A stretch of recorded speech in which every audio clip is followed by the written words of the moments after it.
नमस्कार विद्यार्थी मित्रांनो, आपण इयत्ता 12वीच्या पाठ्यपुस्तकातील दुष्यंत सर्वदमनयोः या पाठाचा नाट्योत्तराचा परिचय करून घेत आहोत. मागील व्हिडिओ पाठामध्ये आपण पाहिलं की मारीच ऋषीच्या आश्रमामध्ये एक छोटा सर्वदमन नावाचा जो मुलगा आहे आणि त्याची देखभाल करण्यासाठी 2 तापसी त्या आश्रमातल्या त्याच्या अवतीभोवती आहेत. आणि त्याच आश्रमात योगायोगाने दुष्यंत राजा जो आलेला आहे तो सर्व कुतूहलापोटी त्या सर्वदमनाच्या बालक्रीडा पाहत असतो. पहा पुस्तकात पान नंबर 77वर तुमच्याकडील पुस्तकामध्ये राजा पाहूया. आज नवीन कथम चक्रवर्ती लक्षणम अनेन धार्यते. कथम कसे बरे, चक्रवर्ती लक्षणम इथे चक्रवर्तीचे लक्षण. मागे मी तुम्हाला सांगितलं होतं काल की चक्रवर्ती लक्षण काय असतात ते. चक्रवर्ती लक्षणम अपि अनेन धार्यते, याने देखील चक्रवर्ती लक्षण हातावर धारण केले आहे, म्हणजे हा सुद्धा चक्रवर्तीच आहे. अशा अर्थाने राजा तो हात खेळणं मागण्यासाठी पुढे केलेल्या सर्वदमनाचा हात पाहताना तो लक्षात येतून म्हणतो. त्यावर दुसरी तापसी म्हणते, पहा सुव्रते, हे सुव्रते. पहिल्या तापसीचं नाव न शक्य एष वाचा मात्रेन विरमयितुम. याला केवळ वाचा मात्रेनं म्हणजे केवळ बोलण्याने विरमयितुम अडविणे थांबविणे न शक्य, शक्य नाही. याला नुसतं बोलून थांबवणं शक्य नाही आहे. गच्छत्वम तू जा. मदीय उटजे मृत्तिका मयूरस्तिष्ठती तमस्योपहर. मदीय उटजे माझ्या झोपडीमध्ये, उटजे ती झोपडी या अर्थाने. मदीय उटजे माझ्या झोपडीमध्ये मृत्तिका मयूरस तिष्ठती. मृत्तिका मयूर मातीचा मोर तिष्ठती आहे. मदीय उटजे मृत्तिका मयूर तिष्ठती, माझ्या झोपडीमध्ये तो मातीचा जो मोर आहे. तम अस्य उपहर, तम त्याला, अस्य उपहर याला दे तू, म्हणजे ते मातीचा मोर घेऊन ये आणि या बालकाला दे. प्रथमा पहिली तापसी म्हणते तथा, ठीक आहे. इति निश्रांता, असे म्हणून ती त्या मातीचा मोर आणण्यासाठी झोपडीच्या दिशेने निघते. द्वितीया तोपर्यंत दुसरी तापसी म्हणते राजानम अवलोक्य, राजाला पाहून काय म्हणते ती. भद्रमुख, हे भल्या माणसा, इही तावत, आपण इकडे या, आपण इकडे यावे. भद्रमुख एही तावत, हे भल्या माणसा आपण इकडे या. मोचय अनेन बाध्यमानम बालमृगेंद्रम. अनेन बाध्यमानम याने अडविलेल्या, याने पकडलेल्या, बालमृगेंद्रम छोट्याशा सिंहाला, त्या सिंहाच्या पिलाला. मोचय म्हणजे मुक्त कर याच्या पकडीतून, असं म्हणून ती दुसरी जी तापसी आहे ती राजाला सांगते. मोचय अनेन बाध्यमानम बालमृगेंद्रम, तू काय कर हे राजा, आपण इकडे या आणि याने पकडलेल्या या बालसिंहाला तू सोडव, म्हणजे त्याच्या तावडीतून सुटका कर त्याची. राजा उपगम्य सस्मितम, उप अधिक गम धातू लेबंतव्य जवळ जाऊन, सस्मितम हास्य करून किंवा स्मित करून. उपगम्य सस्मितम जवळ जाऊन हास्य करून. आई भो महर्षी पुत्र, अरे हो, अहो महर्षी कुमार. म्हणजे त्याला वाटतं की सर्वदमन हा मारीच ऋषीच्या आश्रमात आहे म्हणून तो कुणीतरी ऋषिकुमार असावा, महर्षी पुत्र असावा. म्हणून राजा त्याला म्हणतो आई भो महर्षी पुत्र, अहो ऋषिकुमार. तेवढ्या द्वितीया म्हणजे ती दुसरी तापसी म्हणते भद्रमुख न खलू अयम ऋषिकुमार, हे भल्या माणसा. भद्रमुख ती भल्या माणसा. न खलू अयम ऋषिकुमार, हा खरोखर ऋषिकुमार नाही आहे. राजा बालकम उपलालयन, त्या बालकाचे लाड करत, बालकाकडे स्नेहमय दृष्टीने पाहत या अर्थाने. बालकम उपलालयन, बालकाचे लाड करीत. न चेत मुनिकुमारो अयम, काय हा मुनिकुमार नाही. मग राजाला दुसरा प्रश्न पडतो की हा जर आश्रमात असून मुनिकुमार जर नसेल, म्हणून तो पुढे विचारतो अथ को अस्य व्यपदेशः. को अस्य इति कह अधिक अस्य इति को अस्य. अथ क अस्य व्यपदेशः, तर मग याचा वंश कोणता. व्यपदेश इति वंश किंवा कुळ या अर्थाने. को अस्य व्यपदेशः, तर मग याचा वंश कोणता आहे हा मुनिकुमार जर नसेल तर. द्वितीया दुसरी तापसी म्हणते ती पुरुवंश, हा ऋषिकुमार नाही तर याचा वंश कोणता आहे. पुरुवंश, पुरुराजाचा वंश आहे ती पुरुवंश. योगायोगाने या ठिकाणी दुष्यंत राजा हा देखील पूर्ववंशातलाच असतो. म्हणून राजाला या ठिकाणी पुढे विचार येतो आत्मगतम. तो स्वतःशी म्हणतो कथम एकान्वयो मम. कथम एकः अन्वयो इति एकान्वय, अन्वय इति वंश व्यपदेश या अर्थानेच. कथम एकान्वयो मम, काय याचा आणि माझा एकच वंश. प्रकाशम, मोठ्याने. काय म्हणतो मोठ्याने पहा. कथमस्य जननी अत्र देवगुरोः तपोवने प्रसूतः. जर याचा आणि माझा वंश एकच असेल असं ती सांगते, तापसीच्या बोलण्यावरून लक्षात येते, तर मग हा इथे मारीच ऋषीच्या आश्रमामध्ये कसा आला, कसा जन्माला आला. म्हणून तो मोठ्याने विचारतो कथमस्य जननी, काय बरे याची आई, अत्र देवगुरोः तपोवने, या देवगुरु तपोवनाच्या प्रसूत म्हणजे प्रसूत झाली, या देवगुरूच्या तपोवनामध्ये कशी बरे प्रसूत झाली, म्हणजे मग त्याची आई इथे का आली या अर्थाने. त्यावर द्वितीया म्हणते, दुसरी तापसी म्हणते अप्सरस संबंधेन, अप्सरसा संबंधेन इति अप्सरस संबंधेन, अप्सरेच्या संबंधाने. आपल्याला माहिती आहे की या ठिकाणी शकुंतला जी आहे ती शकुंतला ही मेनका नावाच्या एका अप्सरेची मुलगी आहे. दुष्यंत राजाने त्याग केल्यानंतर त्या शकुंतलेला ती मारीच ऋषीच्या आश्रमामध्ये आणते आणि या ठिकाणीच ती शकुंतला सर्वदमन नावाच्या मुलाला जन्म देते. म्हणून या ठिकाणी मेनकेच्या संबंधाने अप्सरेचा संबंध असा या ठिकाणी द्वितीया तापसी उल्लेख करते. अप्सरस संबंधेन, अप्सरेच्या संबंधाने. मग राजा म्हणतो अपवार्य, दूर सरून किंवा बाजूला होऊन. हंत, अरे द्वितीयमिदम आशाजननम, अरे द्वितीयमिदम, दुसरी ही आशाजनन म्हणजे आशा निर्माण झाणे, निर्माण होणे, प्रकट होणे या अर्थाने. अरे द्वितीयमिदम आशाजनम, अरे ही दुसरी आशा निर्माण झाली आहे. पहिली आशा कोणती, एकान्वय, एक वंश याचा आणि त्यात सर्वदमन नावाच्या त्या मुलाचा. आणि दुसरी आशा कोणती, अप्सरेचा संबंध. कारण याला देखील जी शकुंतला ही जी पत्नी आहे ती अप्सरेचीच कन्या आहे. म्हणून तो म्हणतो की हंत, अरे द्वितीयमिदम आशा जननम, अरे ही दुसरी आशा निर्माण झाली आहे. प्रकाशम, मोठ्याने. अथ सा तत्र भवती किमाख्यस्य राजश्रेः पत्नी.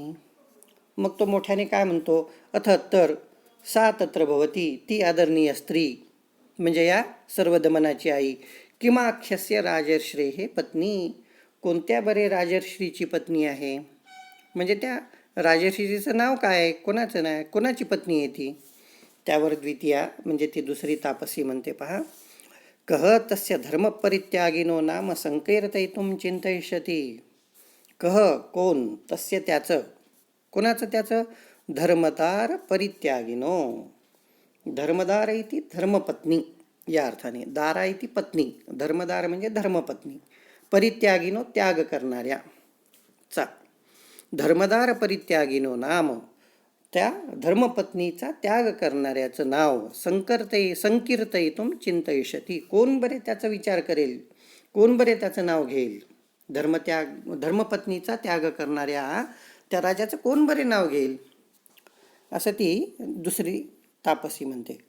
काय म्हणते, कह तस्य धर्मदार परित्यागिनो नाम संकीर्तयितुं चिंतयिष्यति, त्या धर्मपत्नीचा त्याग करणाऱ्या राजाचं नाव कोण घेणार. राजा म्हणतो स्वगतम, स्वतःशी मनात, इयम खलु कथा मामेव लक्षीकरोति. इयम खलु कथा, ही खरोखर कहाणी, ही खरोखर गोष्ट, कथानक, माम एव लक्षीकरोति, मलाच लक्ष करत आहे, म्हणजे माझ्याशी संबंधित असल्यासारखे वाटते.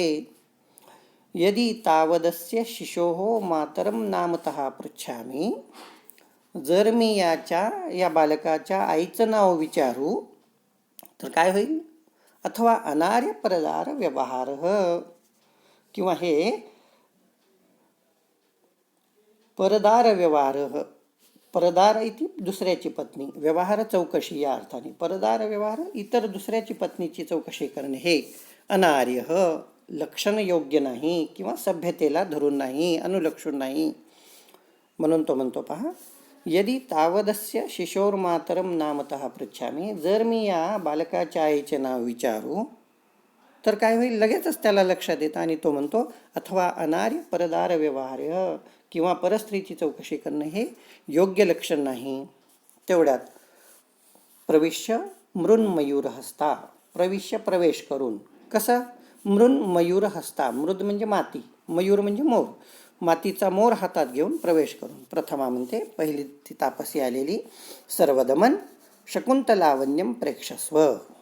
या ठिकाणी काय म्हणते ती पहिली तापसी? पहा, सर्वदमनाला, त्या मुलाला, हे सर्वदमना शकुंतलावन्यम प्रेक्षस्व. या ठिकाणी पहा, शकुंत या शब्दाचा अर्थ होतो पक्षी, लावण्यम इति सौंदर्य, प्रेक्षस्व म्हणजे पहा. शकुंतलावन्यम प्रेक्षस्व, या पक्षाचं सौंदर्य पाहतो. या ठिकाणी कालिदासांनी शब्द चमत्कृती साधत असताना शकुंतला हा शब्द देखील, म्हणजे शकुंतला हे सर्वदमनाच्या आईचं नाव आहे, हे आपल्याला माहिती आहे. एकदम ते नाव ऐकल्यामुळं त्याला वाटतं, त्या बालकाला, की आपली आईच कुठे आहे. अशा अर्थाने तो बालक विचारतो, सदृष्टिक्षेपम. सदृष्टिक्षेप म्हणजे इकडे नजर टाकून, अवतीभोवती नजर टाकून. कुत्र वा मम माता, कुठे बरे आहे माझी आई. कारण वरच्या वाक्यात तापसीच्या काय झालेलं आहे? शकुंतलावन्यम, यामध्ये शकुंतला हा शब्द येऊन गेलेला आहे. शब्द चमत्कृती या ठिकाणी कालिदासांनी साधलेली आहे. खरं तर शकुंत इति पक्षी, लावण्यम इति सौंदर्य, या अर्थाने तो शब्द आहे. तर त्या बालकाला वाटतं की नामसाधर्म्यामुळे कुठेतरी माझी आई हे आहे, म्हणून तो म्हणतो, कुत्र वा मम माता, अरे कुठे बरे आहे माझी आई. राजा म्हणतो, आत्मगतम, स्वतःशी, मनातल्या मनात, किंवा शकुंतला इति अस्य मातुराख्या, काय बरे याच्या आईचे नाव शकुंतला असे आहे. संती पुनर्नामधेय सादृशानी, पुन्हा या नावामध्ये सादृश्यपणा किंवा सारखेपणाच हा जाणवतो किंवा आहे. हे पुन्हा माझ्यासारख्या साधर्म्याच साधणारी गोष्ट आहे, कारण याला सुद्धा शकुंतला या शब्दाचा संबंध आठवतो. या अर्थाने सर्वदमन म्हणतो, पहा, रोचते मे एषः भद्रमयूरः, रोचते मला आवडतो, मे मला, एषः हा, भद्रमयूर सुंदर असा मोर, मला हा भद्रमयूर किंवा हा सुंदर मोर मला आवडतो. इति क्रीडनकम आदत्ते, असे म्हणून तो ते मातीचं खेळणं म्हणजे मातीचा मोर जो आहे तो घेतो.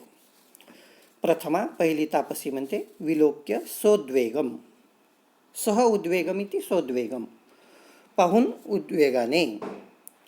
अहो रक्षाकरंडकमस्य मणिबंधे न दृश्यते. अहो अरे, रक्षाकरंडकम अस्य, याचं रक्षाकरंडक म्हणजे रक्षाकरंडक किती, रक्षासूत्र. आपल्याला माहिती आहे की जुन्या काळामध्ये लहान मुलांना कोणाची दृष्ट लागू नये, नजर लागू नये, यासाठी एक विशिष्ट अशी वनस्पती किंवा विशिष्ट अशी औषधी ती एका पेटीमध्ये किंवा त्या ताईतमध्ये बंद करून ती बालकाच्या गळ्यात किंवा मनगटात बांधल्या जायची. म्हणून इथे रक्षाकरंडकम ते आहे, रक्षासूत्र ज्याला आपण म्हणतो ते.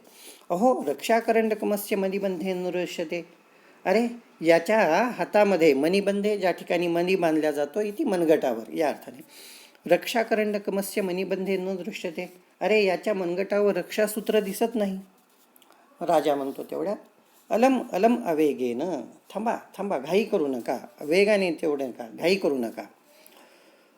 ननु इदमस्य सिंह शावक विमर्दनात परिभ्रष्टम, ननु खरोखर, इदमस्य हे काय, याचं कोणतं, रक्षासूत्र, सिंह शावक विमर्दनात, सिंहाच्या पिलाच्या पकडण्याच्या झटापटीमुळे कदाचित, परिभ्रष्टम बाजूला झालेला असावं किंवा पडलेला असावं, गळून पडलेला असावं, असं तो राजा त्या तापसींना म्हणतो. अलम अलम अवेगेन, थांबा, गडबड करू नका, घाई करू नका. ननु इदमस्य सिंह शावक विमर्दनात परिभ्रष्टम, बहुतेक या सिंहाच्या पिलाशी झालेल्या झटापटीमुळे हे कुठेतरी पडलेलं आहे. तो इकडे तिकडे पाहतो आणि त्याला ते दिसतं रक्षाकरंडक, आणि म्हणून तो इति दातुम इच्छती, असे म्हणून तो देण्याची इच्छा करतो. ते खाली पडलेलं रक्षासूत्र आपल्या हातात घेतो आणि तो त्या तापसीकडे देण्याची इच्छा करतो. उभे, उभे इति दोन्ही तापसी काय म्हणतात, मा खलु इदम अवलंब्य, ना मा नको, खलु इदम अवलंब्य, खरोखर आपण हे उचलू नका, अवलंब करू नका याचा, म्हणजे आपण हे रक्षासूत्र हातात घेऊ नका. कथम, काय बरे, गृहीतमानेनं, याने घेतलं हातात हे रक्षासूत्र, इति विस्मयात, असे बोलून आश्चर्याने, उरो निहित हस्ते, आपल्या छातीवर हात ठेवून, परस्परम अवलोकयतः, त्या दोघीही परस्परांना अवलोकन करतात, एकमेकींना बघतात. अरे, उभे म्हणतात, दोघी काय म्हणतात, मा खलु इदम अवलंब्य, अहो खरोखर हे घेऊ नका, आपण पटकन घेऊ नका ते. कथम गृहीत मानेन, अरे काय यांनी हे घेतलं, म्हणजे ते रक्षासूत्र उचललं. इति विस्मयात उरोनिहित हस्ते परस्परम अवलोकयत, असे म्हणून ते परस्पर आपलं एकमेकींना छातीवर हात ठेवून पाहतात, म्हणजे आश्चर्याने बघतात. राजा विचारतो त्यावर, किमर्थम प्रतिषिद्धा स्मः, प्रतिषिद्ध इथे आडवणे, किमर्थम प्रतिषिद्धा स्मः, आपण मला का अडवलं किंवा का थांबायला सांगितलं. त्यावर प्रथमा पहिली म्हणते तापसी, शृणोतु महाराज, महाराज आपण ऐका, हे राजा आपण ऐका. काय, एषा अपराजिता नाम औषधी भगवता मारीचेन दत्ता. या रक्षाकरंडकामध्ये, या रक्षासूत्राच्या पेटीमध्ये जी वनस्पती आहे, जी औषधी आहे, त्या औषधीचं नाव काय, अपराजिता नावाची औषधी आहे. आणि ही दिव्य औषधी भगवान मारीच ऋषींनी प्रत्यक्ष या मुलाला प्रदान केलेली आहे. का, तर याचं संकटापासून निवारण व्हावं यासाठी. म्हणून ती पहिली तापसी राजाला म्हणते, शृणोतु महाराज, महाराज आपण ऐका. एषा अपराजिता नाम औषधी भगवता मारीचेन दत्ता. ही अपराजिता नावाची वनस्पती औषधी भगवान मारीच ऋषींनी दिलेली आहे. एताम किल, ही खरोखर वनस्पती किंवा हे ताईत या अर्थाने, माता पितरो आत्मानं च, माता पितरो वा आत्मानं, आई वडील किंवा तुम्ही स्वतःनेच, वर्जयित्वा सोडून, अपरो दुसरा, इतर कुणीही, भूमीपतिताम न गृह्णाती, जमिनीवर पडला तर ते घेऊ शकत नाही किंवा दुसरा कोणी उचलू शकत नाही. म्हणजे ह्या वनस्पतीचं सामर्थ्य काय, फक्त याला कोण उचलू शकतो, तर त्याचे आईवडील किंवा तो स्वतः सर्वदमन मुलगा, याच्याशिवाय तिसरा कोणीही जमिनीवर पडलं तरी घेऊ शकत नाही वनस्पती. असं म्हणून ती त्या वनस्पतीचा दिव्यत्वाचा भाग कथन करते. त्यावर राजा म्हणतो, अथ गृह्णाती, प्रश्नार्थक, जर घेतलं तर. प्रथमा म्हणते, ततस्तम सर्पो भूत्वा दशती, तर मग ती काय होते, साप होऊन चावते. सर्पो भूत्वा, साप होऊन, दशती दंश करते, चावते. तेव्हा ती वनस्पती साप होऊन त्याला ती चावते, म्हणजे इतर जे कोणी घेईल त्याला. राजा म्हणतो, भवद्भिभ्याम कदाचिदस्याः प्रत्यक्षीकृता विक्रिया. विक्रिया इति घटना, संबंध, ही क्रिया. भवतीभ्याम कदाचित अस्याः प्रत्यक्षीकृता विक्रिया. आपण दोघींनी असा बदल किंवा ही घटना, हे संबंध कधी प्रत्यक्ष पाहिलेला आहे का. म्हणजे कोणीतरी वनस्पती तिसऱ्या व्यक्तीने उचलली आणि ती वनस्पती त्याला साप होऊन दंश करते, अशी ही भूमिका कधी तुम्ही पाहिली आहे का प्रत्यक्ष. उभे, त्या दोघी म्हणतात, अनेकशः, आम्ही अनेकदा पाहिलेलं आहे. तेव्हा मात्र राजाला लक्षात येतं की खरंतर ही दिव्य औषधी आपण उचलली आणि आपल्याला काही नाही झालं, म्हणजेच या मुलाचा आणि आपला संबंध नक्कीच कुठे ना कुठेतरी आहे, आपलं नातं आहे, अशा अर्थाने त्याला ते आणखीन विश्वास त्याचा दृढ होतो. राजा सहर्षम बालम परिष्वजते. राजा मोठ्या आनंदाने त्या बालकाला आलिंगन देतो, म्हणजे त्या बालकाला मिठी मारतो. तेव्हा सर्वदमन म्हणतो, पहा, मुंच माम मुंच, मला सोडा. मम खलु तातो दुष्यंतः, मम खलु तातो हो दुष्यंतः, माझे वडील खरोखर कोण आहेत, दुष्यंत आहेत, न त्वम, तुम्ही नाहीत. असं म्हणून तो बालक त्या राजाला दूर करण्याचा प्रयत्न करतो. कारण सर्वदमनाला, त्या मुलाला माहीत नाही की हा राजा दुष्यंत स्वतःच आहे. म्हणून तो म्हणतो की मुंच माम, मला सोडा. मम खलु तातो दुष्यंतः, माझे वडील खरोखर दुष्यंत राजा आहेत, दुष्यंत आहेत, न त्वम, तुम्ही नाहीत. त्यावर राजा सस्मितम, हास्य करून म्हणतो, एष विवादेव प्रत्ययायती. एष विवाद, हा बोलणं, याचं हे बोलणं, याचं हे चर्चा, एव प्रत्ययायती, हीच माझी खात्री करून देणारी आहे, किंवा याचं बोलणंच हे मला खात्री करून देतं.